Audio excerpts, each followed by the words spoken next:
ایوانا 2008 میں Donald Trump کے پاس گئیں اور کہنے لگیں کہ میں اب بالکل تیار ہوں اپنی چوتھی شادی کرنے کے لیے. مجھے امید ہے کہ تمہیں اس سلسلے میں کوئی اعتراض نہیں ہوگا، اور اگر ہوگا بھی تو مجھے کون سی پرواہ ہے. کیا مجھے چھوڑنے کے بعد تم نے اسی اپنی مسٹر سے شادی نہیں کر لی جس کی وجہ سے میں نے تمہیں چھوڑا؟ یعنی کہ مارلا میپل سے تم نے شادی نہیں کی، اور وہ بھی تم نے ایسی حالت میں شادی کی جب کہ 2 مہینے بعد اس نے تمہاری بیٹی کو جنم دیا.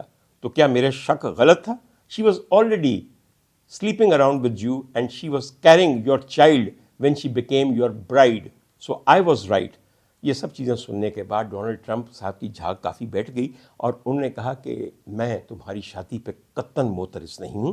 تمہیں حق حاصل ہے کہ تم چوتھی شادی کرو، 5ویں شادی کرو، مگر اس دفعہ as a gesture of good will end a gesture of friendship میں یہ کرتا ہوں کہ اس شادی کو میں فائنینس بھی کرتا ہوں اور ہوسٹ بھی کرتا ہوں.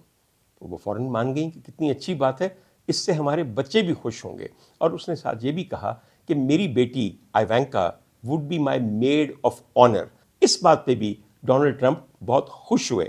خواتین و حضرات، جو آدمی ایوانا نے اپنے چوتھے شوہر کے طور پہ چنا، وہ ان سے تقریباً 25 سال چھوٹا تھا، اور وہ ایک اٹالین روم میں پیدا ہونے والا ماڈل اور ایکٹر تھا جس کا نام تھا روزانو روبیکونڈی. بہت حسین آدمی تھا، اور ایوانا اس وقت 60 سال کی تھی جب انہوں نے چوتھی شادی کی.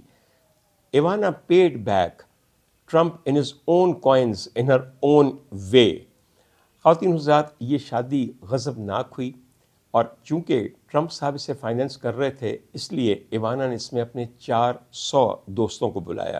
شکر ہے لاہور میں شادی نہیں تھی، ورنہ ون ڈش ہوتی، مگر وہاں ون ڈش قطن نہیں تھی، اور سنا ہے کہ اس پہ تقریباً 4 سے 5 ملین ڈالرز 2008 میں خرچ آیا.